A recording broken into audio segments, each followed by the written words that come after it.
there, everyone, and thank you so much for joining us. We're going to wait for a couple other people to trickle in, and while we do, I'm going to just go over a couple housekeeping items with you.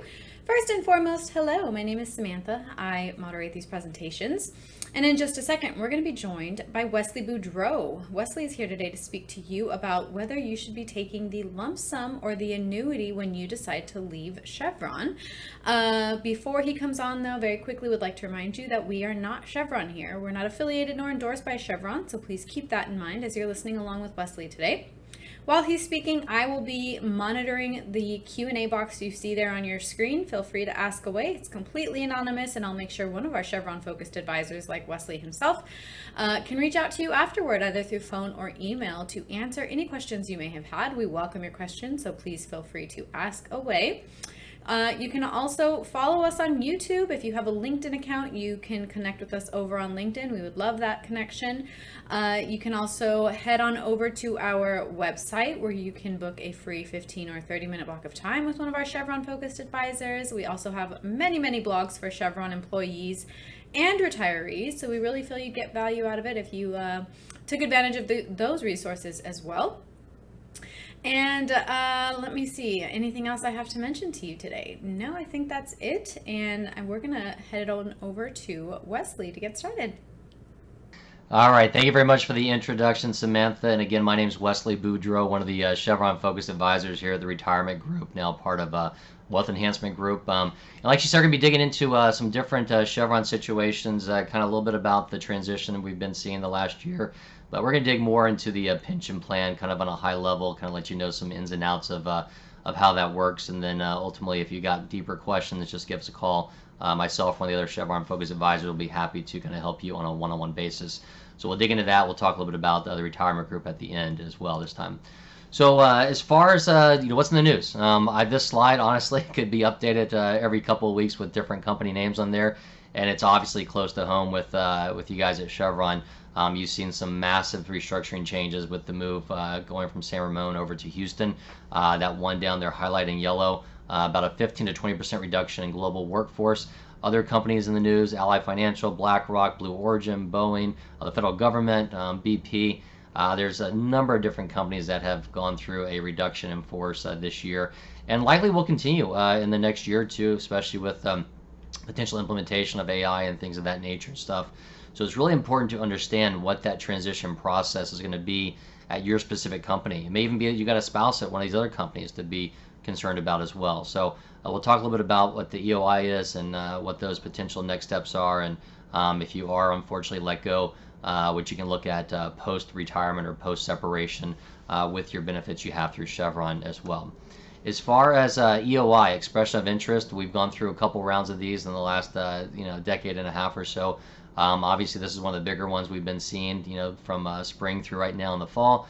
And a lot of you may have already been impacted by this, or there may still be some future impacts if you survived some of the potential cuts. But essentially, an expression of interest, most of you already know it. It's raising my hand, saying, "Hey, look, I'm curious, or I'm open to potentially getting severance, leaving the firm because I don't want to potentially be laid off in the future, or maybe I don't want to go in there and find a different job within the company." And that's one of the options you have, is going through there and being reassigned essentially. Not every time is this going to work. So you may say, "Hey, I want to stay on. I know my department or my specific section might be getting cut or decimated. I'm available to go somewhere else, a different department within Houston, or maybe a different department remote, or whatever it may be." Those are options where you express your interest in what you're looking to do, whether you're saying, "Hey, I'm happy taking the package now," or "I want to stay on." And the potential or the benefit of taking the package now is, again, it's a package. You have a severance in there. So based upon your years of service, you're going to have some severance payments in there, and that may or may not be the case in the coming years or so. It's always been the case with Chevron, but again, there's no guarantees in the future. So if you have any questions on this, let us know. But a lot of times they do it in different rounds, and we've already gone through a couple of these already.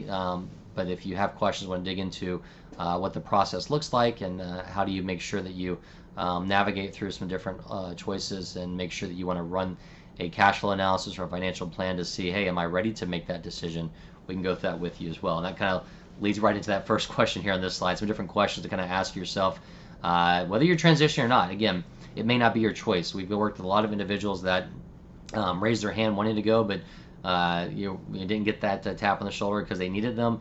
Others that said, "Hey, I'm solid. There's no way they're gonna touch my job," and all of a sudden they are going. So you got to be prepared one way or the other and assume both scenarios. So number one, ask yourself a question: am I ready to retire? It may be that you were thinking about retiring a year or two anyway, or maybe you were thinking about retiring 2 years ago and you just kept working because that's your identity. Or it may be that you say, hey, I've got at least 5 to 10 years, and God forbid if something happens to my job, am I ready to retire? Or do I need to go out and find another job? So it could be a scenario where we look into the numbers and say, okay, well, you actually have the benefit of because you're spending and because of what you've saved, going early if you want to, and can survive on that. Or you might say, okay, if you are getting tapped and you have to leave and go somewhere else, the question is, do you want to go somewhere else and make the exact same amount of money? Or could you maybe focus on a quality job and not quantity of income? Maybe it could be we back into the numbers and figure out, okay, maybe you're making 150 now, but you can do quite well and you're okay at 120. So maybe you can focus on a job that maybe is less stressful, or maybe a job that you want, or a job that the family wants. So a lot of these things we can review in that cash flow analysis. So again, can I retire? Am I ready to retire? And it may be that financially, yes, you are, but emotionally, you may not be. So we can go through all those ins and outs as well. And how's this all going to affect me as far as the 401k, the CRP, other different benefits, retirement benefits that are coming into play.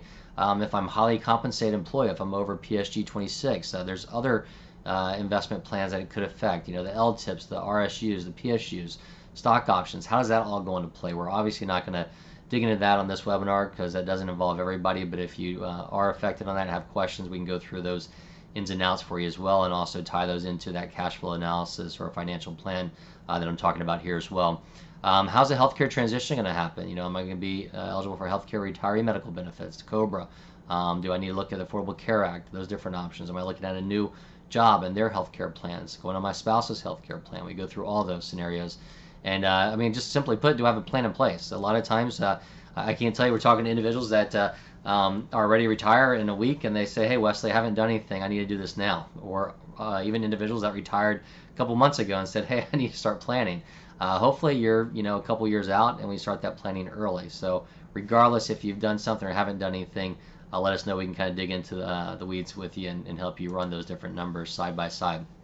So the pension plan, let's get into that. We're not going to talk about the 401k. We're going to talk about the pension plan today, and we'll give you an update on the interest rates and kind of how they're trending going forward and how they affect the lump sum.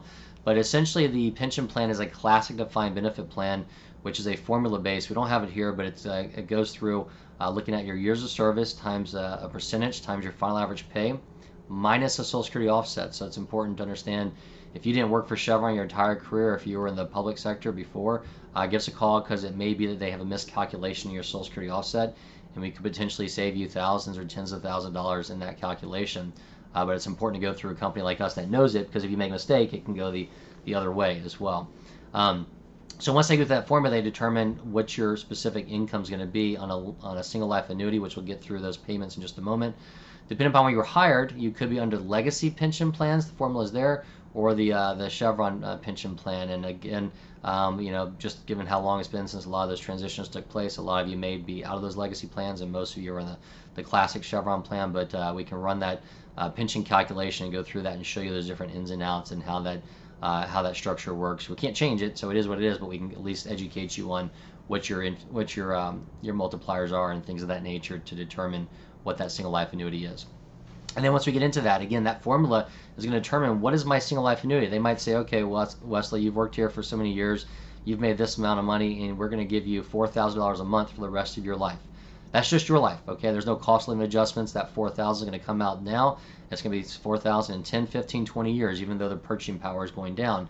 And God forbid, you die in 7 years, we're going to keep that money. So it's important to understand those ins and outs of that. A lot of times, if you're single and you want simplicity, or you don't want to have the risk of mismanaging a lump sum, that's where you would take that single life annuity. And there's other options where at different times where you may take that and reinvest it on an ongoing basis if you don't need all of it, and we can go through all those in and out. But that's the calculation that's used to dictate all the other calculations, whether it be joint survivor or the lump sum, and we'll get here in just a moment on those options. So let's say I'm married, so let's say I'm not going to do that single life annuity, even if I think I'm healthy, because statistically, I'm going to pass away before my wife would, so I want to make sure that she's covered in case something were to happen. So I'll likely do what's called a joint survivor annuity. Maybe I'll set up so that she gets 50% or 75% or maybe 100% continuation. Going back to that number I think I threw out there was $4,000. Obviously, Chevron's not going to give us jointly $4,000 for the rest of our lives because they're paying on 2 lives. So there's a greater likelihood that one of us is going to live longer than the other. We're not going to die together, knock on wood. But what's going to happen is, so instead of $4,000 a month, let's assume I do the joint survivor annuity at 100% because I want her to get the same amount if I were to pass away. Maybe instead of $4,000 a month, we're going to get $3,500 a month because, again, they're paying less because they're going to be on the hook potentially for a longer life expectancy there. Maybe if we do the joint survivor with 75% continuation, maybe it goes up to 3650 or something like that. And what would happen is she would step into 75% of that $3,650. So again, we can run that pension estimate, pension calculation, and show you all these different options side by side. Throw them into a detailed financial plan to show you how they play out, not just now, but in 20 or 30 years down the road as well. You might say, well, Wesley, look, I've got health concerns, I've got health issues, my wife's going to be fine, or vice versa. That may lead into it, may help us decide whether you want to do a joint survivor annuity or whether you want to do a lump sum and maybe create your own annuity or have more flexibility in there as well. So the lump sum option, what's going to happen is I'll go back to that same analogy I gave you, the $4,000 a month that I'm going to get for the rest of my life. They'll go back and say, okay, well, Wesley is, let's say, 60 years old.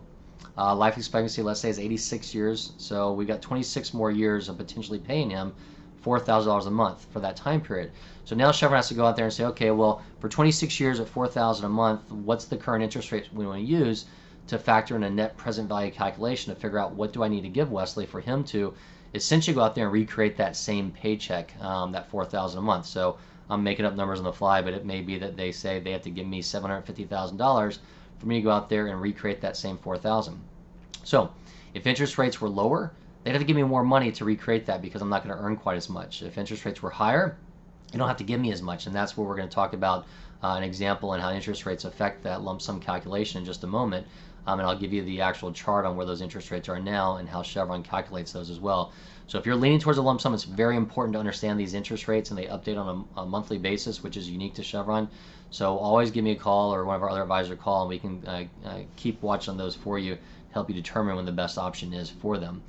So again, you take that lump sum. There's no death benefit on it. They're going to give you that $750 cash in the example I gave you. I rolled it into an IRA, and now it's my job to manage that either on my own or with the help of the retirement group and wealth enhancement group or somewhere else. And the goal is for me to take that $750 and hopefully generate that same $4,000 or more, and then probably have something to pass on to beneficiaries. So if you are somebody that has got good control of your spending, isn't going to mismanage the expenses, isn't going to be overly aggressive or mismanage the IRA, then you're likely going to be in better shape potentially with that lump sum. But it's important to look at these side by side and a real comparative analysis. But generally speaking, roughly, if you think you can generate more than 6% a year, you're going to be kind of neck and neck or better than that annuity.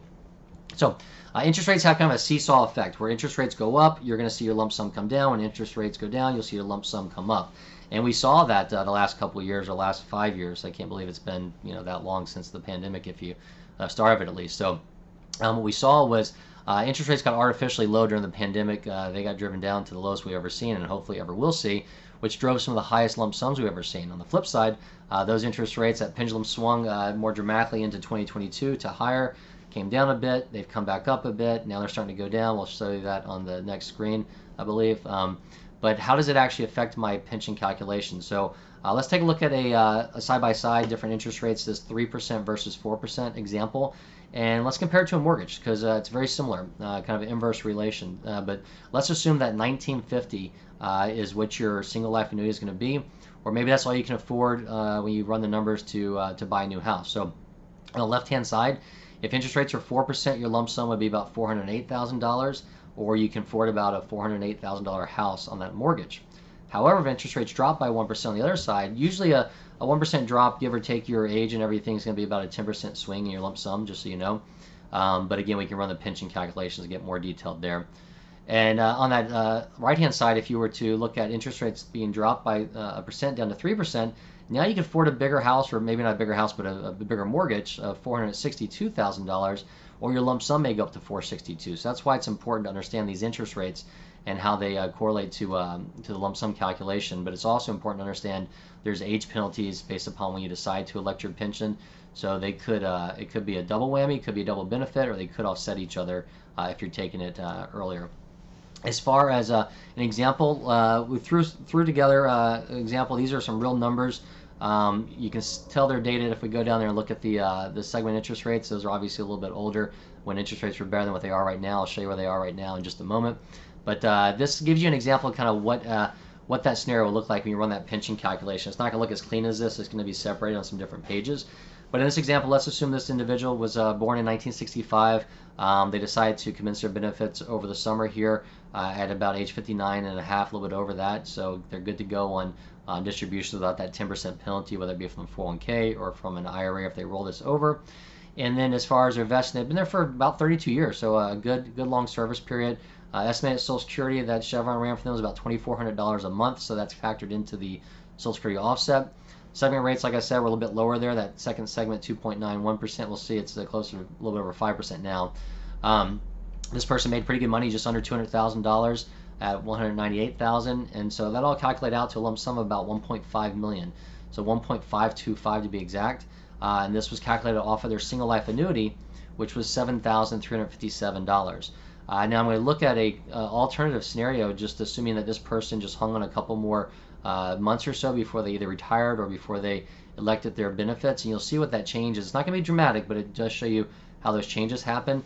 And I mean, I can go through all the different items, but really the top and the bottom are what we're going to look at here. So the top is instead of going back in June, they're going in November in this case, so a couple more months. They're going to be 60 in 1 month instead of what we say 59 and 7 months before, so about 4 months later in this case.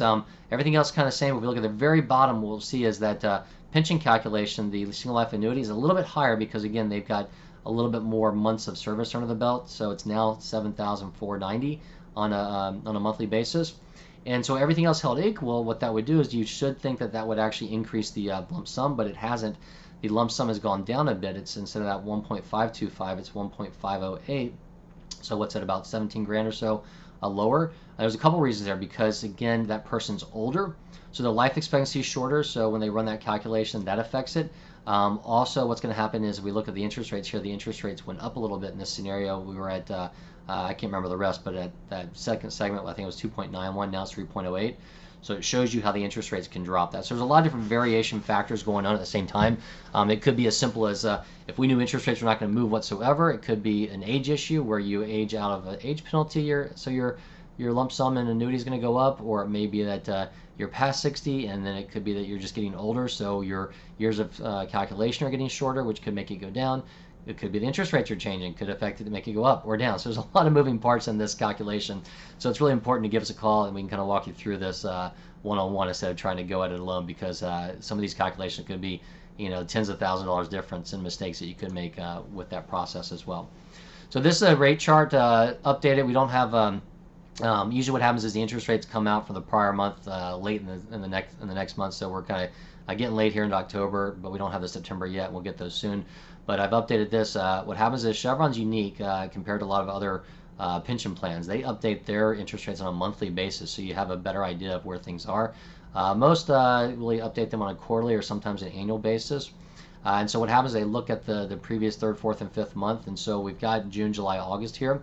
And that average will give you what it is for November. So if you're commencing your benefits in November, it doesn't mean you have to well, you have to retire before you can commence benefits, but you may have retired or gotten an EOI back in June and may have been talking to us and said, hey, look, we see interest rates coming down, let's sit on the sideline a little bit, and we may just be looking at this month by month. So if we decide to commence benefits in November, you'll see the interest rates are 4.34, I'm doing this without my glasses, 5.35, and 6.11.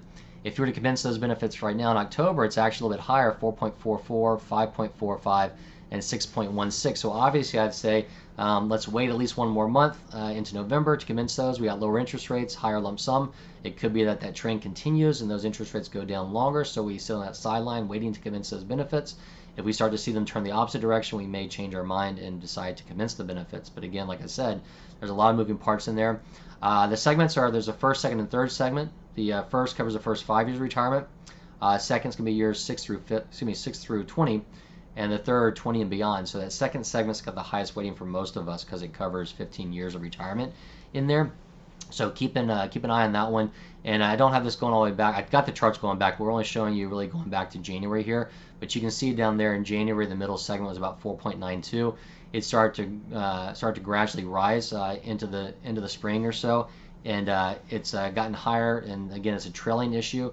Now we know that we'll see those start to come down, and we've seen that kind of come down. That kind of hopefully we'll say it kind of capped out, if you would, there in September at the 5.51. It's now come down to 5.45, 5.35. Hopefully coming for December, we'll see it come down a little bit lower as well. So again, any question on this, just give me a call and ask for myself, Wesley, or one of the other advisors, so we can dig into these numbers with you one-on-one. And so if you do decide to retire, or maybe you don't decide, but you get forced out for, unfortunately, what are some additional resources you may have as far as tapping into things if you decide to defer that pension and not tap into it? If you got your 401k, if you tap into that prior to 59.5, usually there's a 10% penalty on top of taxes. However, if you retire the year you turn 55 or later, so you can even be 54 upon retirement as long as you turn 55 later that year, you can tap into your 401k without that 10% penalty. So be very careful if you're talking to an advisor that's if you're under 59.5 and the advisor is telling you to move everything over to an IRA, they're probably not looking out for your best interest. They're probably just thinking about getting their hands on managing those assets. So again, give us a call to run through everything on this. There's a 72T if you are cut before 55, or if you have an IRA you want to stretch that out. That's setting up what's called substantial and equal periodic payments in an IRA over the course of 5 years or until you're 59.5, whichever's longer, to avoid that 10% penalty. Again, it gets complicated, but we can go through that with you, and you don't want to do this on your own. Maybe you have a line of credit you need to access short term if you transition to a different job. Maybe you want to focus on tapping into your principal residence if you want to do a HELOC on that.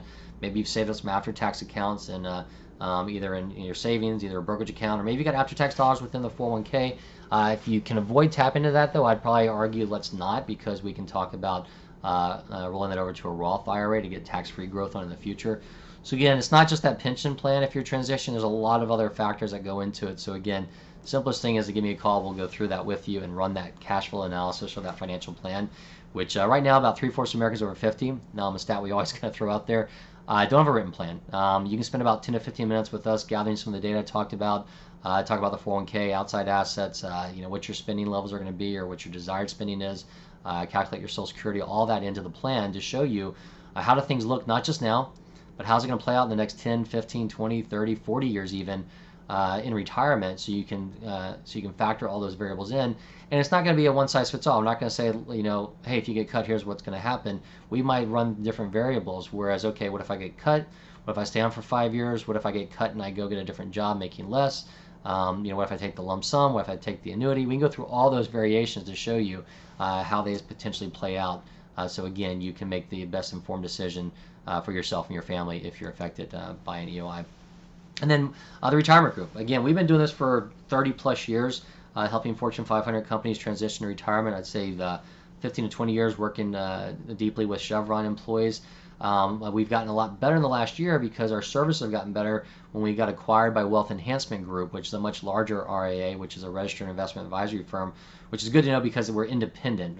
There's nothing tying us to one specific investment strategy or products. Our job is to back into what you need and provide that. But Wealth Enhancement Group, we've got over $110 billion under management, over 150 offices across America, over 600 advisors. So rest assured, we can probably sit down with you face to face. We can work with you via web meetings, phone calls, email communication, whatever your preference is. Just let us know. Just reach out and ask for us. And we do have, again, myself and some of the other advisors are Chevron focused, so we know your plans inside and out.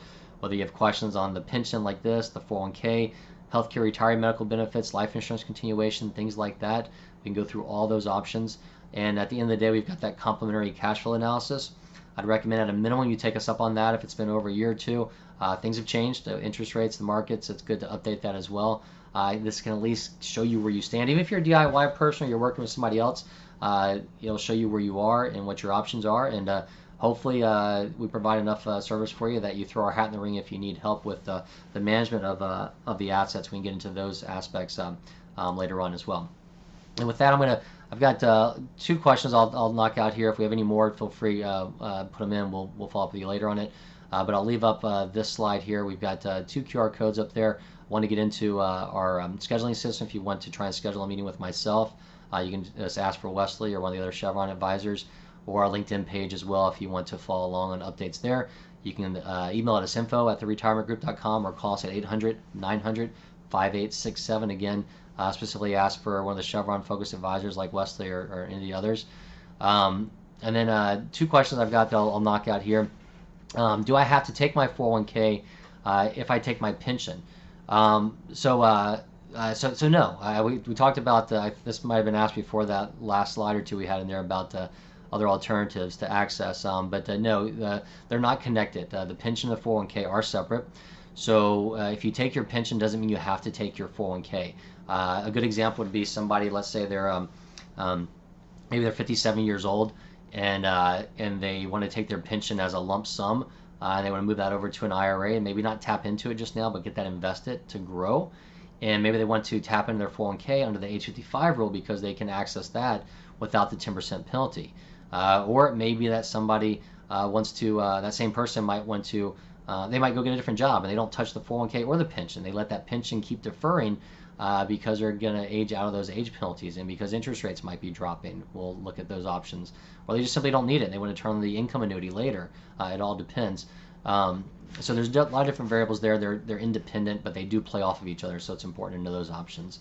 Another one, can I split my pension and annuity? No, but maybe. So there's only one other company or 2 other companies I know that are very unique where they give you that flexibility to kind of split the annuity and the lump sum, where you might be able to get a 50-50 option where you might take half annuity, half lump sum, which is a unique benefit, but Chevron doesn't have that. So you either have to take the lump sum or you have to take the annuity. But if you take the lump sum, then you can create your own annuity. So there are some more flexibility options there. And about a year or 2, it used to be a very, very favorable option because with interest rates where they were, we had higher lump sums, but interest rates were starting to move up. So you could actually take a high lump sum and then get your own private annuity with a much better income payment than what the income annuity was, or the single life annuity was, or joint annuity through Chevron. And it was a big discrepancy there, where we were seeing in some cases people get an extra $1,000 a month. And on top of that, you could have a cash refund on it. So let's say if unfortunately you did a single or even a joint life expectancy, and unfortunately something happened to you guys sooner rather than later, then whatever wasn't paid out could go back to your beneficiaries, whereas Chevron would keep it under the normal pension plan. There's still that potential there. It's not as lucrative, but it also could be that you say, okay, well, I've got $1 million lump sum, but I've got I'm making up numbers here. I've got a $5,000 annuity. I don't need $5,000, and I don't want to be forced to pay tax on $5,000. I only need $3,000 a month to kind of bridge the gap. So you might take that $1 million lump sum. You might say, okay, well, it's going to cost me $450,000 of it to buy my own annuity to pay me that $3,000, and I get to keep the other $550 and invest it, or it might be cost me $600. Now we can go through all the numbers there because those change based on interest rate changes. So you do have that flexibility, not within the plan, but outside the plan. So that's why it's important to give me a call, and we can kind of go through the one-on-one, that cash flow analysis, and model those in there as well. So again, with that, I want to thank everybody for taking some time out of their day with us. You can always give us a call at 800-900-5867, and we'll be happy to help you out. Again, even though myself and others here have worked extensively with Chevron, does not mean we're endorsed or employed by them, but we've definitely gone through all the OIs in the last decade and a half. So any questions at all you have, just reach out, give us a call. We'll be happy to help you out. Thank you, and we hope you have a great day.